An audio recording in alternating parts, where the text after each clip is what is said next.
வணக்கம். நம்ம இப்ப இன்னைக்கு என்ன பார்க்க போறோம்னா சோஷியல் டிரான்ஸ்ஃபார்மேஷன் இன் தமிழ்நாடு, அதாவது 10th standard social science volume 2ல unit 10 தமிழ்நாட்டில் சமூக மாற்றங்கள் ஃபைனல் பார்ட்.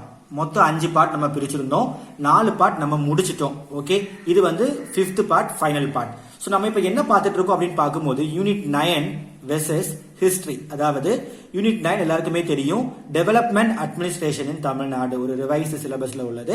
ஸோ இதுக்கு கீழே நம்ம சோர்ஸ் தேடி அங்கங்கே அலைவோம். பட் பாத்தீங்கன்னா 16 கொஸ்டின் வந்து சமச்சீர் புக்ல இருந்தே கேட்டிருக்காங்க. அதுல 3 கொஸ்டின் வந்து ஹிஸ்டரி பகுதியை சார்ந்தது, ரிமைனிங் எல்லாமே என்னன்னா பாலிட்டி, எக்கனாமிக்ஸ் அது ரிலேட்டடா இருக்கும். ஓகேவா, இந்த 3 கொஸ்டின்ல 2 கொஸ்டின் எங்க இருந்து கேட்டிருக்காங்கன்னா 10th standard social science volume 2.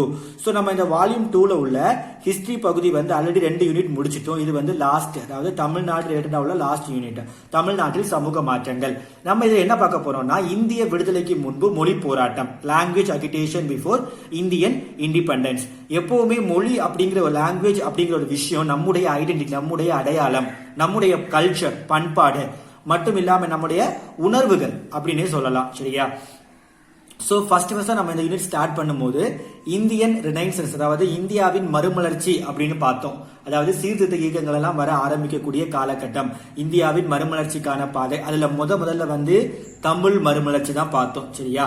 So Maraimalai அடிகளாருடைய தனித்தமிழ் இயக்கம், அது மட்டும் இல்லாம பெரியாருடைய லாங்குவேஜ் சீர்திருத்தம் ரிஃபார்ம்ஸ், தமிழ் இசை மூவ்மெண்ட் உடைய வளர்ச்சிகள் எல்லாமே என்ன பண்ணுச்சுன்னா தமிழை வந்து ஒரு நவீன மறுமலர்ச்சிக்கான பாதையில் இட்டு சென்றது அப்படின்னே சொல்லலாம். சரியா? சோ ஒரு காலகட்டத்துல பாத்தீங்கன்னா தமிழ் இசை வந்து மங்கி போன காலகட்டம், மேடைகள்ல கூட தமிழ் இசை வந்து அவ்வளவா இடம்பெறவில்லை. சோ அந்த காலகட்டத்துல அப்ரஹாம் பண்டிதர் என்ன சொல்லக்கூடியவர் என்ன பண்றாருன்னா 1912ல தாஞ்சூர் சங்கீத வித்யா மகாஜன சங்கம், சங்கீத வித்யா மகாஜன சங்கம் அப்படிங்கிற இதை வந்து உருவாக்குறாரு, ஸ்டார்ட் பண்றாரு. சங்கத்தை ஸ்டார்ட் பண்ணி தமிழ் இசை கான்ஃபரன்ஸ் 1943 தமிழ் இசை மாநாடு நடத்துறாரு.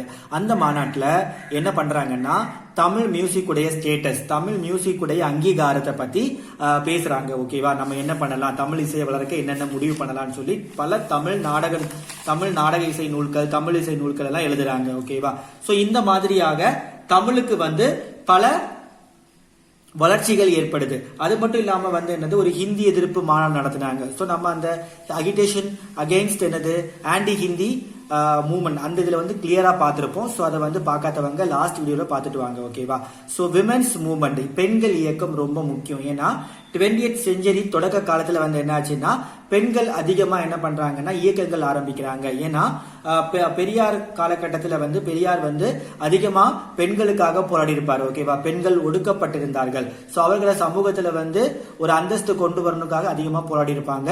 அந்த டைம்ல பெண்கள் இயக்கங்கள் எல்லாமே ஸ்டார்ட் ஆகுது. மெயின்லி ஃபார் என்னன்னா விமன் எம்பவர்மெண்ட், பெண்களை வலிமை உள்ளவர்களாக மாற்ற வேண்டும் அதற்காக. சோ அந்த வகையில முதல் தமிழ்நாட்டுல வந்து பெண்கள் இயக்கம் அப்படின்னு பார்க்கும்போது விமென்ஸ் இந்தியன் அசோசியேஷன், இந்திய பெண்கள் சங்கம் WIA ஸ்டார்ட் பண்றாங்க.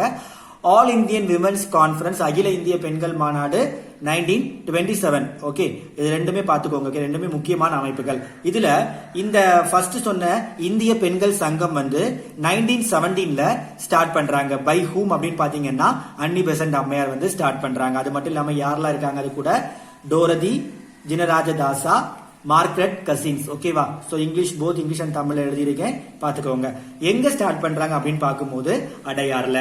சோ இதுக்கப்புறம் இவங்க என்ன பண்றாங்கன்னா ஒரு மாநாடு, நம்ம நேரமே சொல்லியிருந்தோம் 1927 அகில இந்திய பெண்கள் மாநாடு. அந்த மாநாட்டுல எதை பத்தி பேசுறாங்கன்னா விமென்ஸ் எஜுகேஷன், பெண்களுக்கான கல்வியை பத்தி பேசுறாங்க. ஏன்னா பெண்களுக்கு கல்வி ரொம்ப முக்கியம். சோ எஜுகேஷன் நமக்கு கிடைச்சாதான் நம்ம என்ன பண்ண முடியும், சமூகத்துல அந்தஸ்து, பெண்களுக்கு அந்தஸ்து கிடைக்கும் அப்படின்னு முடிவு பண்றாங்க. அது மட்டும் இல்லாம பெண்களின் விடுதலை பத்தி அதிகமா அந்த காலகட்டத்தில் பேசின ஒரு இயக்கம் தான் என்னது, சுயமரியாதை இயக்கம், செல்ஃப் ரெஸ்பெக்ட் மூவ்மெண்ட் 1925ல ஸ்டார்ட் பண்ணுவாங்க பெரியார் அவர்கள்.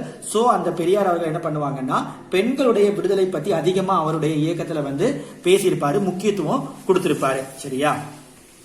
அது மட்டும் இல்லாம பாலின சமத்துவம், ஜெண்டர் ஈக்குவாலிட்டி வேணும், எல்லாத்துக்கும் சமத்துவம் வேணும் அப்படின்னு முடிவு பண்றாங்க.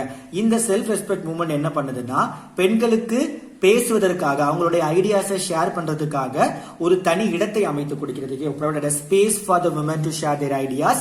சோ அந்த இயக்கத்துல அந்த இடத்துல தன்னுடைய ஐடியாவை ஷேர் பண்றத வந்து பல விமன் ஆக்டிவிட்டிஸ் என்ன பண்றாங்கன்னா அந்த இடத்துல வந்து மிகப்பெரிய ரோல் பிளே பண்றாங்க, ரொம்ப ஆக்டிவ் ரோல் பிளே பண்றாங்க அப்படின்னு சொல்லலாம். யாரெல்லாம் அப்படின்னு பார்க்கும்போது முத்துலட்சுமி அம்மையார், நாகம்மை, கண்ணம்மா, நீலாவதி, மூவலூர் ராமமிருத்தம், ருக்மணி அம்மாள், அலமேலு மங்கை, தாயார் அம்மாள், நீலாம்பிகை, சிவகாமி சிதம்பரனார், இந்த மாதிரியான பல விமன் ஆக்டிவிட்டிஸ் என்ன பண்றாங்கன்னா அந்த தங்களுடைய கருத்துக்களை வந்து அதிகமா ஷேர் பண்றாங்க, விமன் எம்பவர்மெண்ட் பத்தி அதிகமா போராடுறாங்க. ஓகேவா? சோ இந்த விஷயத்துல இவங்க முக்கியமா ஒழிச்ச விஷயம் அப்படின்னு சொல்லும் போது தேவதாசி ரொம்ப முக்கியமான ஒரு சட்டம்பா. தேவதாசி சிஸ்டம் அது அப்படின்னா என்னன்னா சர்வன்ட் டு காட், அதாவது பெண்களை வந்து கோயில்களுக்கு வந்து டெடிகேஷன் பண்ணுவது, டெடிகேஷன் டு டெம்பிள், காடுடைய சர்வன்ட் அப்படின்னு சொல்லி டெடிகேஷன் பண்றாங்க. பின்னால அது என்ன ஆச்சுன்னா immorality and abuse of the woman. சரியா? அதாவது அந்த தேவதாசி சிஸ்டம், அதாவது பொட்டுக்கட்டு சிஸ்டம் அப்படின்னு சொல்லுவாங்க, பொட்டு கட்டுறதுன்னு தமிழ்ல சொல்லுவாங்க. கடவுளுக்கு இறைப்பணி செய்யும் இளம் பெண்களை வந்து கோயில வந்து அர்ப்பணிக்கிறது அப்படிங்கிற ஒரு அமைப்பு. சோ அது என்ன ஆச்சுன்னா பின்னால வந்து பெரும் ஒழுங்கேட்டு இருக்கும், பெண்களை தவறாக பயன்படுத்துவதற்கும் இட்டு சென்றது.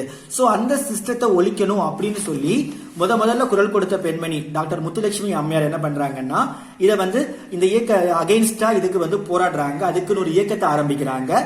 சோ அதன் பலனாக கடைசியா பாத்தீங்கன்னா மெட்ராஸ் தேவதாசி ஆக்ட், மெட்ராஸ் தேவதாசி சட்டம் 1947 வந்து கொண்டு வராங்க, அரசால் இயற்றப்பட்டது. இது உங்களுக்கு கிடைச்ச வெற்றினே சொல்லலாம். ஆனா இதுக்கு முன்னாடி இந்த 1930 சென்னை சட்டமன்றத்தில் என்ன பண்ணுவாங்கன்னா முத்துலட்சுமி அம்மையார் வந்து இந்த மசோதாவை வந்து கொடுப்பாங்க, இந்த மாதிரி அறிமுகப்படுத்துவாங்க. ஆனா அது வந்து பின்னால சட்டமா வர்றதுக்கு கிட்டத்தட்ட 15 வருஷம் காத்திருந்து 1947 தான் என்னாச்சுன்னா சட்டமாவே வெளியில வந்தது. சோ இதான் என்னது பெண்கள் இயக்கம். சரியா? அப்போ இதோட இந்த சாப்டர் முடிஞ்சது. நம்ம யூனிட் 10 ஃபுல் அண்ட் ஃபுல்லா கவர் பண்ணிட்டோம். சரியா? சோ நீங்க என்ன பண்ணுங்கன்னா எல்லா வீடியோஸும் பார்த்துட்டு நீங்களே நோட்ஸ் எடுத்து கொஸ்டின் ஃப்ரேம் பண்ணி படிக்க ஆரம்பிங்க. இன்னொரு முக்கியமான விஷயம் என்னன்னா நான் வந்து புக் பேக் கொஸ்டின்ஸ் வந்து அடுத்தடுத்த வீடியோல வந்து இங்கிலீஷ் மீடியத்துக்கு தனியாட்டு தமிழ் மீடியம் தனித்தனியா போட போறேன். ஓகேவா? சோ அது மட்டும் இல்லாம நீங்க வந்து இந்த வீடியோ பிடிச்சிருந்தா லைக் பண்ணுங்க, ஷேர் பண்ணுங்க, சப்ஸ்கிரைப் பண்ணுங்க. தேங்க்யூ.